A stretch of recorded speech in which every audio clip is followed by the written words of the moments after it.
started with I've already lost count how many episodes we on. This is episode I have 14 no or episode idea. 13. This is episode 14 of the We Hate More Sports podcast. I like genuinely I've been waking up at 5:30 every day this week. And because of schedule, my old job, I'm still working till 10 or 11. So if my energy is low, you know why.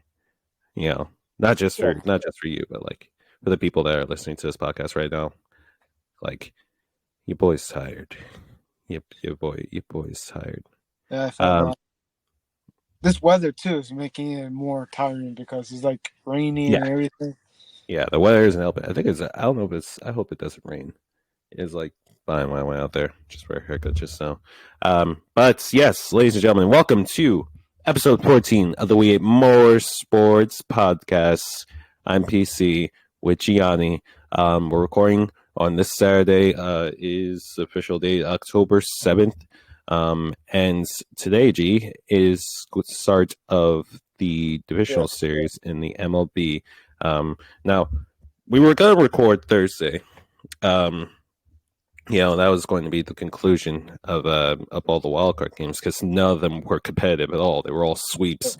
But yeah, I'm kind of glad that we didn't because all of them were sweeps. But we'll get into that. We'll recap wildcard series and discuss who we think is going to end up winning the divisional series. So we'll do that. We'll also go over WWE Fastlane. That is tonight as well. A stacked card and possibly reset in power in WWE.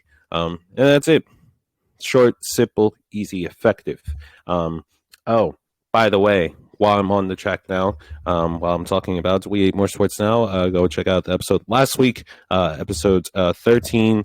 You can also go and check out the episode for We Hate Sports that was posted this week as well. We talk about Dame going to the Bucks. Thank you once again, Pat Riley, for that. And of course, we go over our locks and shocks for Week 5 as well, which actually just got uploaded to our YouTube channel. So yeah, y'all need to go and check that out. At least it should have gotten uploaded. I don't know why it's on, but we'll get into it. Make sure you go and check out our socials as well. Our Twitter and Instagram at WHS_podcast, and our YouTube and TikTok at We Hate Sports. Okay, let's get into it, G. Let's talk about the wildcards series because, like I said, none of them were competitive at all. Which one did you want to bite your teeth in first? Well, looking at all four, I think the first one we should go into is the Twins and the Blue Jays because the Twins ended their curse basically, and that was actually pretty huge for them to end their losing streak in the playoffs. Their last playoff win before this series was in 2004, which is a long time. 4 years old. I was 4 years old. You were about going to high school, I believe, right? No, I was I don't even remember. Right.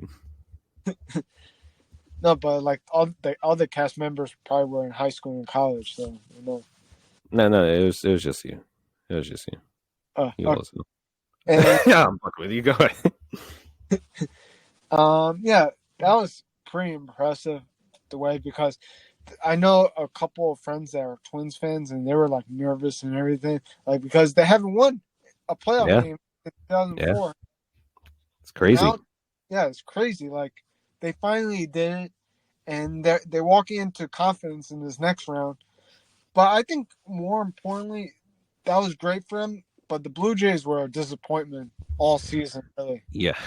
I think I speak for everyone when I say I expect a lot more from the Blue Jays. They have a lot of good offensive players, Vladimir Guerrero, Bo Bichette, and they just fell off. They had so many runners leapt on base during that series. It's not even funny. Yeah, and their poor base running too. That was pretty. That huge flat pickoff in Game 2 really sealed the game for them. Yeah, that sealed the game for them. It changed because it looked like they were starting to do something, and it didn't work out for them. Like honestly, they're a disappointment. I think the other series too, in the American League, is the Rays and the Rangers. I thought the Rangers were going to win that series, but I'm Same. surprised that the Rays only scored one run between two It, games. I expected the Rangers to win. I wasn't expected it to be that one sided.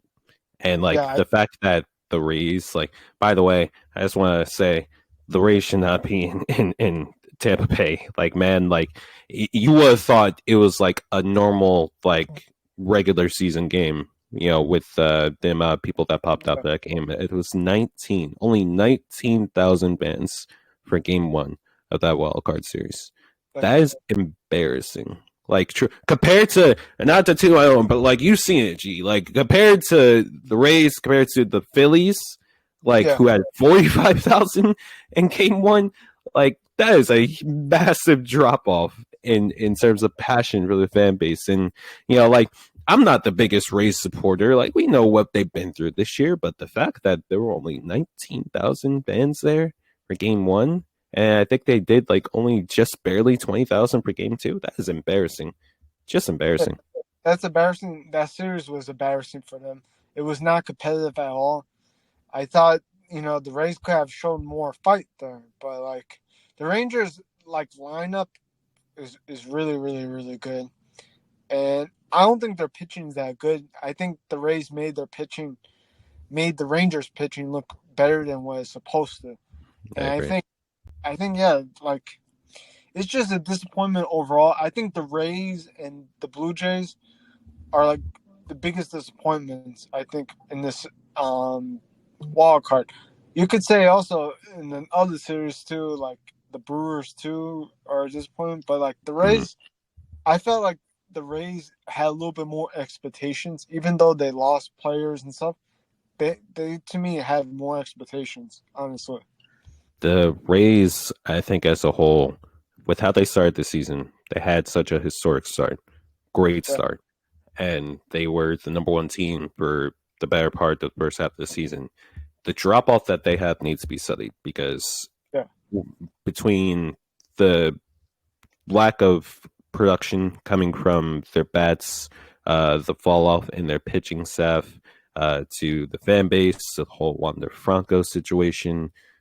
It's just it all was just a miserable drop off for the Tampa Bay Rays. Like I think they really need to go back to the drawing board and like yeah, reevaluate some things in that clubhouse, man. Because that it was embarrassing. It's simply put, it was embarrassing. yeah. It was Truly. embarrassing. Yeah, I'd say they're the most disappointing team, but at the very least, they were number one for the better half of the first half of the season. We got to talk about the NL wild card series between the Diamondbacks and the Brewers, Gianni, Yeah, because the Brewers, oh man, the Brewers, man, honestly, this is a theme every year with the Brewers that the teams that always knock out the Brewers. This is the crazy thing because I felt like the Brewers just blew these two games. Really, that they had the games under control and they blew them. mm-hmm. But the crazy stat of all this is because they pull up in ESPN. I'm not sure if you saw it, but the teams that beat the Brewers in the playoffs automatically goes to the World Series, which is something that I never Now, did. what's crazy about that is that I wasn't expecting Diamondbacks like batting power to be like that good. Like they went off. They provided two comebacks in both of those games. And if they keep this up against the Dodgers, and we know the Dodgers history, G, like this is a team that, like, if they slack off, they end up losing. We saw it last year with the Padres. We've seen it in years past. Like I feel like a lot of people are already writing Diamondbacks off, but I'm like, do not be surprised if the Diamondbacks actually win. In October, nobody should be counted out. Honestly, like Yeah. the and you want to know something too? The Diamondbacks and these two comebacks remind me of last season when the Phillies went into St. Louis and came back in both games. Yep. late game situation, they come back, and then it set the tone for them to get to the World Series. So I feel like the Diamondbacks, they're a sneaky good team. They're a young team, sneaky. Who knows? Because like you said, with the Dodgers' history and everything, they can actually make a surprise run, and I wouldn't be surprised, honestly. Nothing surprised me anymore in October. The Diamondbacks' first postseason series win since 2007. Um, so yeah, like it's pretty significant. Like I'm sure that clubhouse is riding high right now, as they should, because the wild card series, like the Brewers. Let me just talk about or like reset on the Brewers for a second, because like where did they go from here? Like game one, Corbin Burns, who I consider like one of the better aces in this league, like he just choked. that's the best way to say it. He just choked. And I don't know what Christian Yellow's contract and his situation is there. Like I don't know how that clubhouse should feel right now, man. What do they need? Honestly, I think they need to retool, because this has been a theme every year for them, that they need to retool that roster. They need to change things. They need a lot of changes. Honestly, they need to trade players. That they have to move around, because this is not working anymore for him. The best season they had was 2018. They went to the championship series. After that, they've been like one and done basically every time. And the thing I look at that team, there's just a lot wrong with that team. I think their manager too is going to go to probably to other team. I was hearing that maybe Greg Counsell, their GM, is going to probably go to the Mets. Maybe. Wow. Yeah. I mean, that would be pretty significant. I like the Mets are a whole different situation. So they can, even if they could get somebody as like somewhat successful as Greg Counsell, that would be pretty massive, I think. So yeah, because one of their directors as the GM now of the Mets now or something like that. So that's something to watch for, honestly. Well, that was definitely easily one of the more disappointing series for me in the wild card round. And the final one, of course, my Phillies taking care of the Marlins. You know what? I don't know why. I'm not gonna lie. I was a little bit worried going into that series. I wanted to face the Diamondbacks. I'm glad that that we ended up facing the Marlins, because they weren't ready. They weren't ready. I don't think they expected to get that far. That meme of Plankton on SpongeBob where he's like, I don't know, I didn't think I'd get this far. That was the Marlins in that series, because all their star players, Chisholm, Soler, all the guys that like were hitting like 30 home runs in the season. I think I know Jazz Chisholm for a fact was 0 for 8 with like 4 strikeouts in that series. It's weren't ready. They just weren't ready. Honestly, yeah, like they were not ready. I felt like more. They're a young team, of course. I think this is something that they can grow. Honestly, like Skip Schumacher, like he's got that team going in the right position for sure. Skip Schumacher, the manager for that team. Yeah, like I feel like overall that team is going to rise, get better. They're a young team. I think one thing they should learn is, I think they should add more to their lineup, honestly, because I think their lineup is a little like there's holes in certain places there. So I think they need to address that. And I think their pitching is fine right now, but they're still young guys. Like they need that playoff experience. I agree. And yeah. Oh no, I was just gonna say, especially now with like Sandy Alcantara having Tommy John surgery, he's out for the rest of all of next year. So now you need a new ace if you're the Marlins. So it would be wise for them to look in the market this year. Yeah, it would be wise for them to look at the market, find somebody. I think they should add 2 starters just in case, if somebody else goes down to injuries. Always have that extra guy. And I think they're going to be in the playoff mix next season again. I agree. Well, depending on what their schedule, I have to look at their schedule, but this team obviously has potential.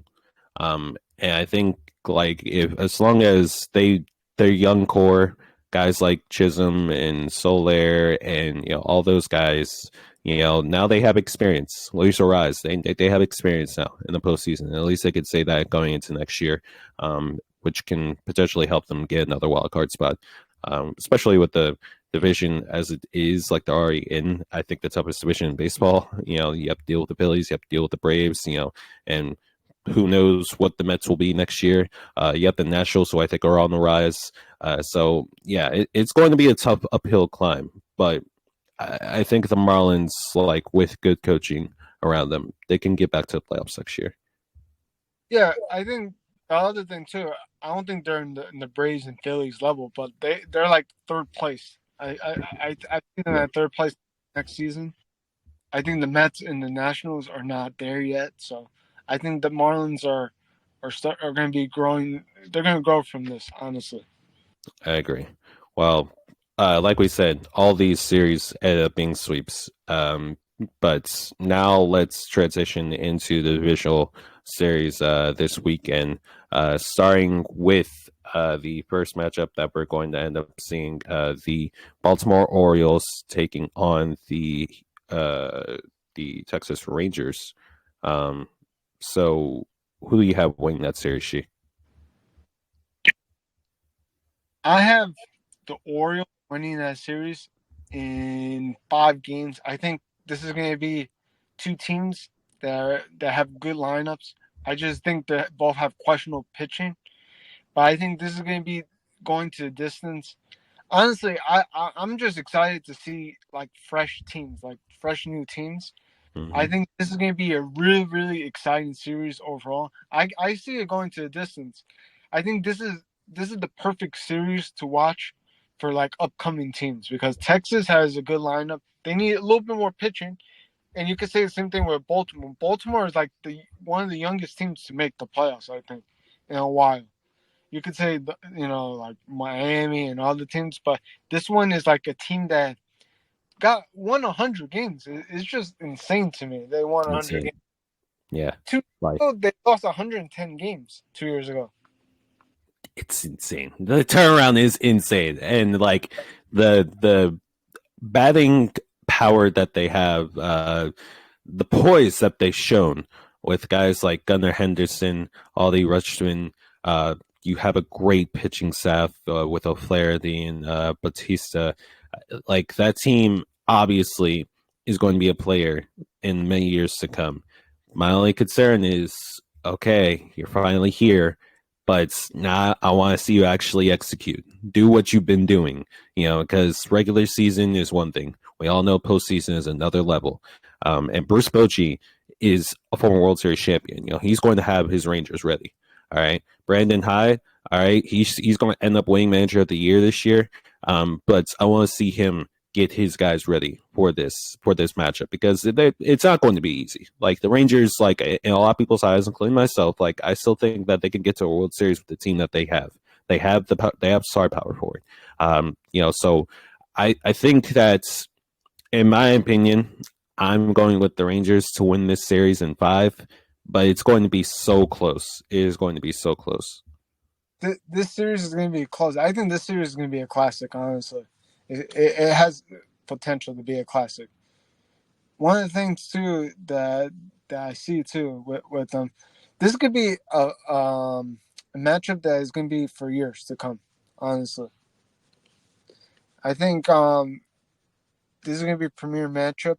I think once these two teams add pitching, I think this is going to be a matchup we're going to see for years to come. It's going to be like Yankees and Astros, but not one-sided. But it's going to be like a matchup that we're going to see for years to come because I like both teams at what they're heading to.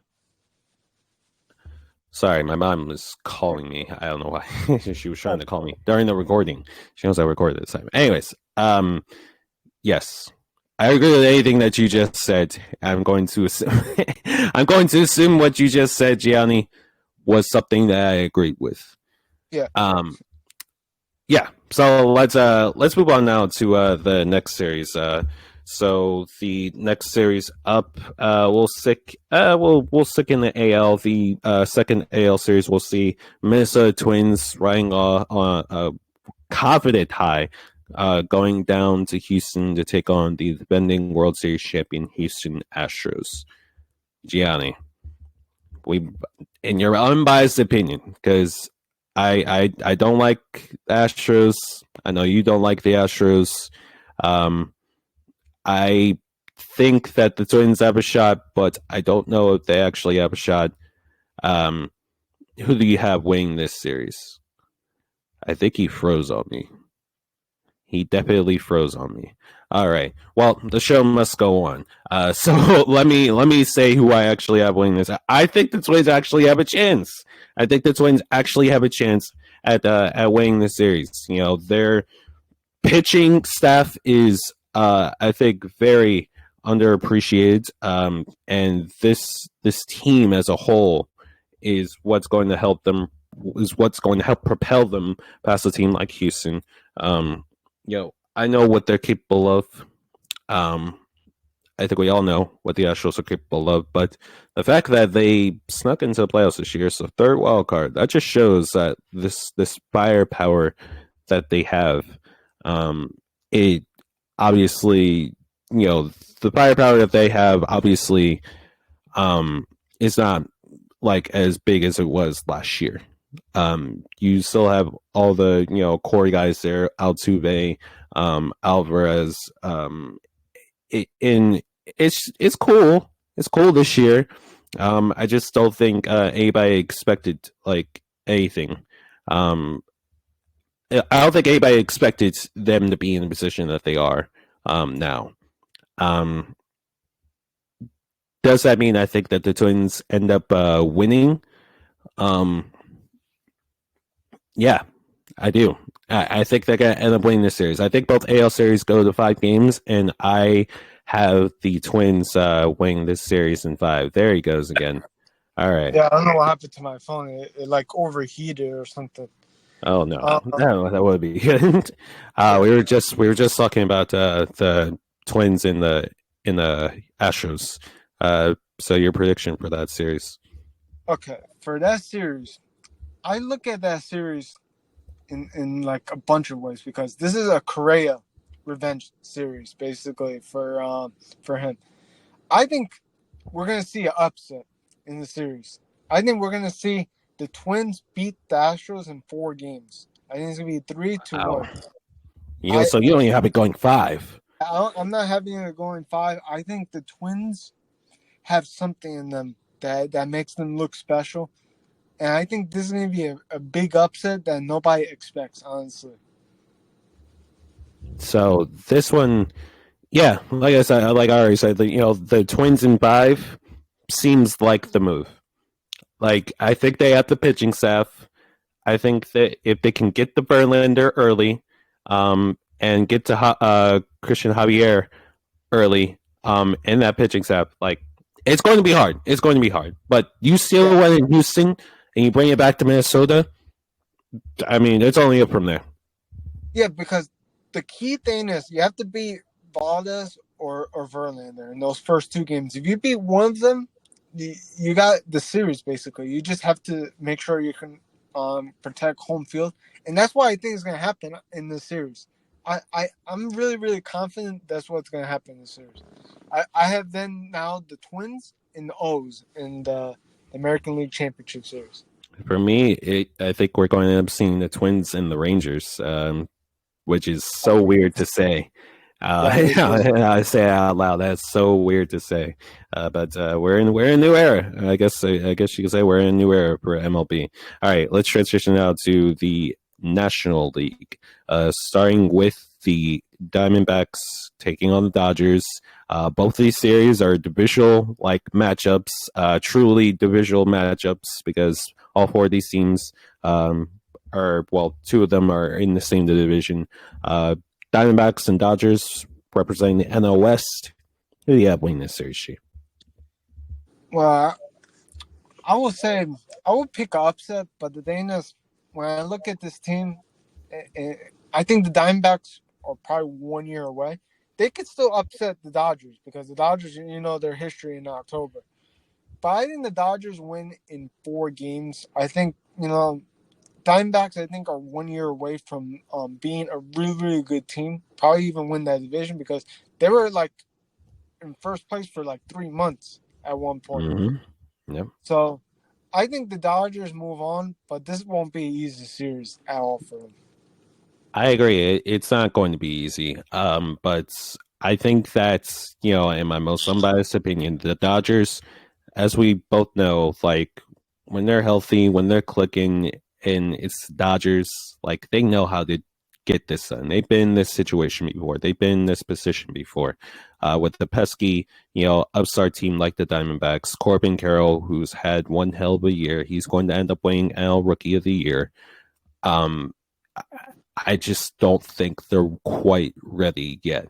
Now, if the Dodgers come out and they try a little bro, the Diamondbacks, they're going to get their asses handed to them. But I do think that they take care of business. I got Dodgers in 4. Yeah, I think that's like the perfect right now. And you never know. It could go 5, but I think Dodgers in 4 is like the best prediction right now. I agree. And of course, the one matchup everybody's looking so forward to seeing. They described it as Ali versus Frazier. The Atlanta Braves taking on the Philadelphia Phillies. You know who I'm rocking with, G. I got us in 4. I'm afraid to say this, PC, but I think the Braves are going to get their get back, and they're going to win in 5 games. This is going to be I think this is going to be a much closer 5-game series than all these series. I think it's going to go back and forth each series, but I think the Braves win Game 5 at home in winner take all game in a walk-off fashion. Walk-off fashion. Wow. Yeah. Damn. That would be crushing. Yeah. But for me personally, G, we still won in Atlanta. It's a fun fact that I knew going into the series. We've won 6 straight road game 1s. So I think we win tonight. We've already completed half the job. I don't think we win game 2 in Atlanta. It'll be pretty hard to actually, because I think depending, I don't know what our rotation currently is right now. Starting game 1 is Ranger Suarez, who only let up 1 run, and his only start against Atlanta this year. He only let up 1 run in his starts in the divisional series last year. So I trust Ranger to continue him again this year. As far as game 2 goes, I don't know if it's going to be Walker starting. I don't know if it's going to be Sanchez starting. But it's going to be more of a shootout in game 2. Tonight in game 1, I think we're going to see a pitching duel, Ranger versus Strider, and we're going to see like which offense, which bats are going to wake up and explode faster than the other. So it's going to be a war. This is going to be an amazing series. I feel like this is the series to watch, really, in this division series. Like from all the 4 series, this is the matchup to watch overall. Everybody's going to be watching it for sure. Rangers Orioles at 1, the Phillies and Braves at 6, Astros and Twins at 4:45, and the Diamondbacks and Dodgers at 9:20. Get your popcorn ready, folks, because this is where it gets real juicy with the MLB. We're really getting into the meat and gravy of the season for them, the postseason for them. So, yeah, let's transition now to some wrestling news. WWE Fastlane, that is tonight in Indianapolis. And yeah, I think this is a really good card. There's a lot of like build up. There's a lot of build up, and I think there's a lot that could come out of this card. But man, the rumors that keep swirling around WWE, the potential of Jade Cargill possibly appearing at this show. You potentially have the return of even Roman tonight. In my opinion, anyway, you can even have Roman potentially return tonight, and then CM Punk potentially returning in the near future, potentially at Survival Series. Dude, WWE, they're clicking on all cylinders. They're red hot right now. So let's just get into the card as it stands right now. Obviously, match could be added. I highly doubt they would have a match this late into the day. Like we said, we're recording this on Saturday. This will be uploaded tonight. But this is the card as it stands right now. Let's start with the first match. John Cena versus, not John Cena versus LA Knight. John Cena and LA Knight taking on the Bloodline, Jimmy Uso and Solo Sikoa. This will probably end up being main event, I'm assuming. And I think, oh man, this is going to be so close. I'm going to have Cena and Knight pick up the victory, though. It just keeps on adding to the story of Jimmy, like, acting like the tribal chief. So if he keeps trying to act like the tribal chief, and if he pulls the spot where he tries to do a Superman punch and spear in the middle of the ring and loses, Roman's coming back next week officially. He's going to be on season premiere SmackDown. All hell is going to break loose. I think they both know the repercussions if they end up losing this match. And I think Cena and Knight are going to pick up the victory. You can have Knight pin Jimmy. I think that would move mountains. That would move mountains. All right. The next matchup is for the World Heavyweight Championship. Is on the line. Seth freaking Rollins taking on Shinsuke Nakamura in a last man standing match. This has been such a beautiful rivalry. I just want to give a quick shout out to Seth Rollins, man. Like, everybody really wants Seth to lose the title. Why is that? Is it because he's a bad champion? No. Is it because he's a bad wrestler? No. Is it because he's doing some like really messed up shit outside the ring? No. It's because all his challengers that he's had have been built up like really well. Look at Finn Balor. Like, his story. He's been built up really well. Now he's currently one half of the tag team champions with Damian Priest. You have Shinsuke Nakamura, who has transcended into this beautiful anime like villain type of heel, who is targeting Seth's fractured back. And he has been so great. They built up Seth's challengers so amazingly well that they've actually convinced a good chunk of people to want Shinsuke, or in the months prior, Finn, to beat Seth and become World Heavyweight Champion. That's the signs of a really good champion, a really good program. With that all being said, Seth is going to end up winning tonight. Everybody's going to be upset, but IWC, if I know them, they don't know how wrestling actually works. Like, you're supposed to get this invested in a match, and this program, if Shinsuke does walk out as champion, I won't be upset. I don't think anybody would be upset.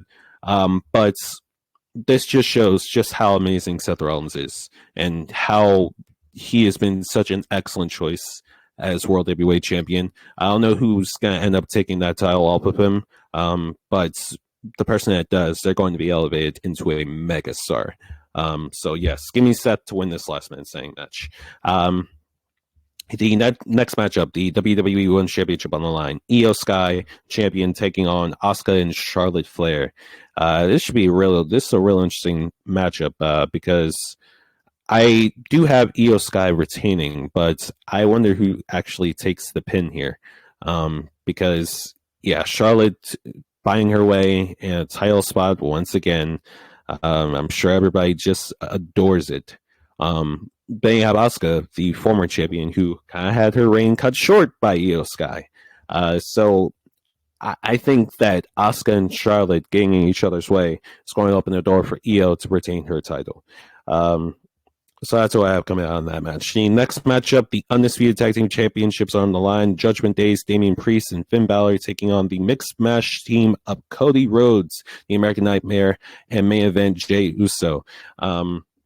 I do have Judgment Day coming out with the victory here. I think Drew McIntyre is going to end up costing the team of Rhodes and Uso. I don't know who he attacks, but Drew McIntyre is going to cost this team. And you could then start the program of Rhodes and McIntyre. And yes, give me that. I would love that. Thank you very much. The next match is a 6-man tag. LWO, Latino World or United States Champion Rey Mysterio, Santos Escobar, and mystery opponent taking on the wonderful Black Excellence team of Bobby Lashley and the Street Profits, Montez Ford and Angelo Dawkins. If that mystery partner is not Carlito, then we're going to riot. It's simple as that. Carlito signed a few months back. All right, we've been waiting very patiently for him to be on programming. I think he officially is signed tonight and makes his return to TV tonight. Becomes a full-fledged member of LWO tonight. And yeah, I got the LWO picking up the victory because of that. Yeah, Carlito on my screen in 2023. He's in great shape. That's what we all want to see. I love Street Profits. I love Bobby Lashley. And this rivalry does not end after Fastlane. It keeps going. But yeah, I think LWO will win the battle tonight. So yeah, that is how I feel. I feel like I'm missing. Am I missing a few matches on this card? No, those are all the matches. 1, 2, 3, 4, 5. 5 solid matches on this card. Which means all of them are going to get time. All of them are going to be taken care and loved with and attended to. So yes, that's the Fastlane card. Like I said, Indianapolis, Indiana tonight. So get your popcorn ready for that, ladies and gentlemen.